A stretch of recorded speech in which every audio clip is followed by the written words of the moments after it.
Good morning, everyone. Michael Bergio, Novak Properties for not Monday, morning minutes with Mark Novak will be joining us as well. This morning we'll be talking about what does Christmas mean for real estate, for rental and residential for rental and residential for sale. Good morning, Mr. Novak. How are you? Hello, how are you? I'm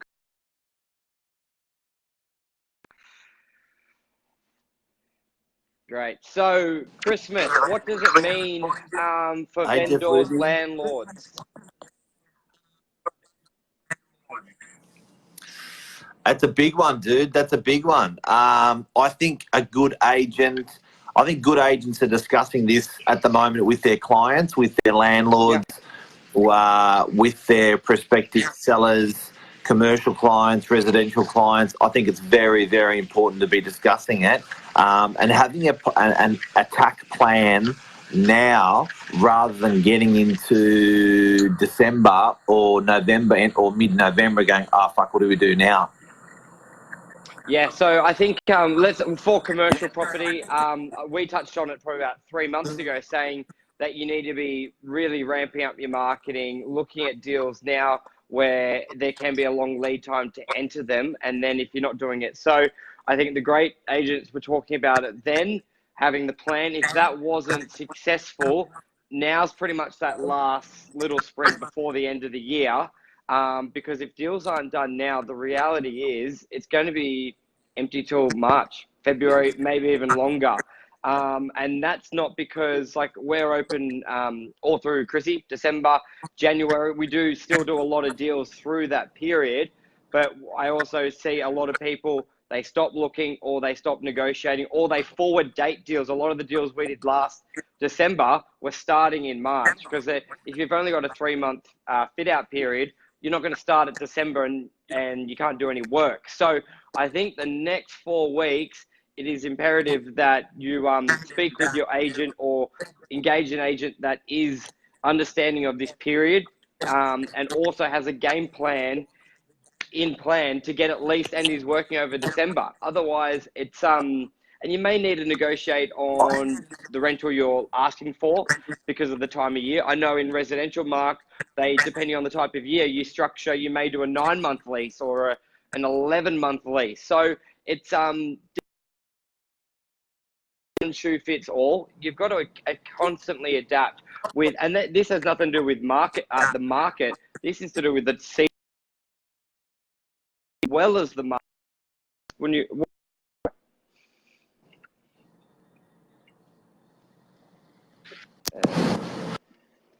Yeah. Sorry, mate. I've just turned Wi-Fi off. I'm in a hotel room in Brisbane, guys. So sorry about that. all good. But Michael, it's also really simple stuff where you may just want to, if you're considering a new agent, if you're currently on the market and you've got rental for sale and you're considering an agent, or you're going to put your property on the market and you're considering an agent, I urge clients to talk to their agent about even not being on holidays, or what are your holiday arrangements, because agents often really hide that. Yeah. They don't want to talk about it because they're not going to get the business if they talk about their holiday when they're going to be away for 4 weeks. Correct. So it may be a good, you know what I mean? It may be a good time for clients to actually pull up their agent and say, hey, what are you doing over that Christmas period? Hey, Bill, what are you doing over that Christmas period in terms of holidays? And I know it is an extremely long time, but you may find your agent goes missing over December or January. And I do have to say, December and January are very good times for deals for us. Haven't they been awesome? 100%. I've been saying it for the last 4 years. I won't take a holiday during that period. And I haven't the last 4 years because they're some of my busiest months. Now, this is what I'll say. And when I say vendors say to me, it's because it's quiet. And I say, bullshit. The agents only say it's quiet during that time of the year so they can go overseas and relax.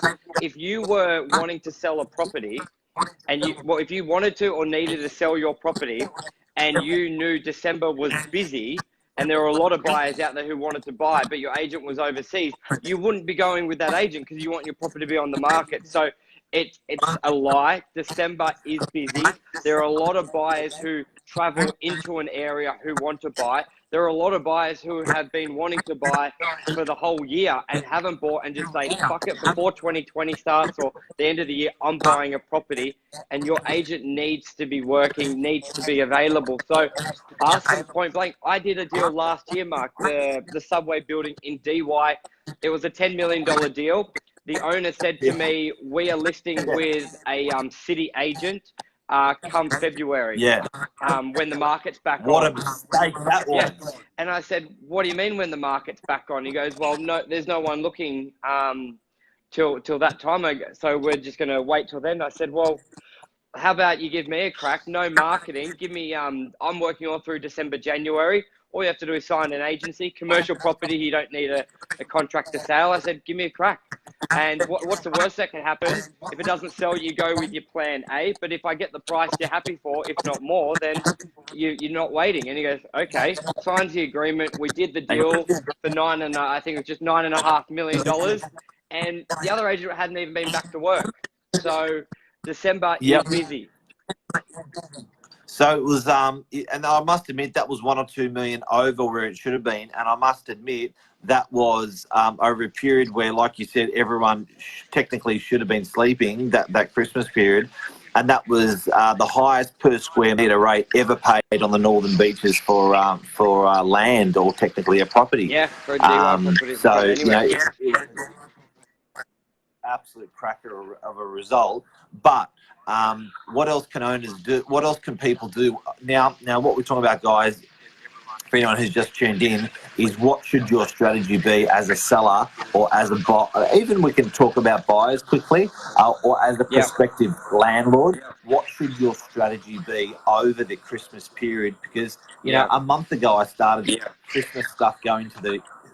A month ago I started seeing Christmas stock going to supermarkets. So if the supermarkets are prepared for Christmas, so should your real estate agents be. Correct. I think, Mark, I know some people, the sound is pretty bad. And I reckon this is a pretty juicy topic. I think I know Jeff said sound is bad. It's still bad. I know it's terrible in my ear. Lee, Vel, how's the sound? Mine's perfect on this end. Yeah, mine's rubbish, and Jeff said it's rubbish as well. All right. And well, you know what? Let's make this part one. And then part two we'll bring back tomorrow the topic again. Yes. And tomorrow let's bring back more so from prospective purchasers. Yep. Wanting to rent over the Christmas period. It could be an opportunistic time, and also from prospective tenants. Yep. And for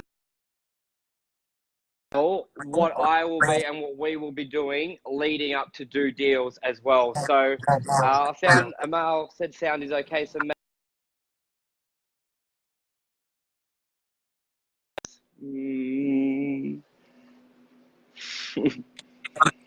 teaser.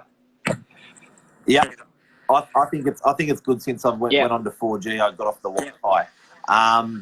But that may be an old comment from Jeff. But just to wrap it up, Michael, advice to landlords. So what are you telling your landlords at the moment in commercial? What are you telling your landlords at the moment because Christmas is approaching? Like, I think we've got how many weeks? 6 or 8? 8? 6 or 8? It's about 8 weeks. Yep. So we've got 8 weeks. Oh, I've got no idea, something like that. But basically, what I'm having that conversation with owners, that if you may be set on a price, let's say $1,000 a week, and we may have interest, or we may be able to get at least at $900 a week, which is, yes, $100 less.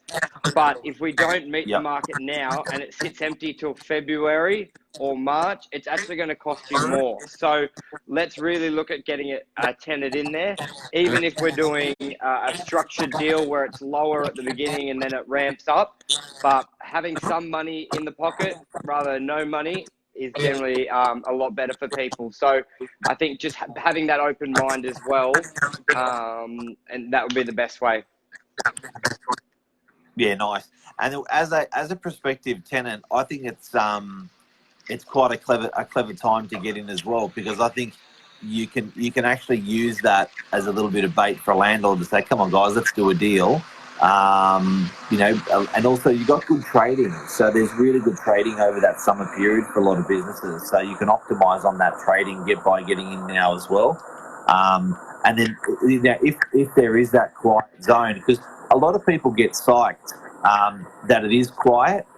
They don't know if it's not, or they don't know if it is busy or if it's quiet, but their default position is quiet. So a lot of people will just automatically default to it's Christmas, I don't think it's going to happen. But the opportunists, they're actually striking. They're striking when everyone's sleeping. So we're very opportunistic that way, and I think that's why we do so many deals over that period. Prospective tenants should be opportunistic, and I think prospective purchasers should be opportunistic on that moment as well. Yep. Because you don't take that emotion off. That emotion of going to rent a property, residential, that emotion to go actually buy a property, there's no switch on your body that you turn off because it's Christmas time. If anything, I know realestate.com.au reports much greater traffic over that Christmas period. Why? Because people have got time. Yep. So because people have got time, they're searching for that property so much more. And you've taken your property off the market. Big mistake. Yeah. So, or your agent's gone away and taken it off the market. Big mistake. Yeah. All right, so let's do part 2 Saturday morning. Okay, mate. All right, thanks, guys. Speak soon. Cheers. Bye. See you guys.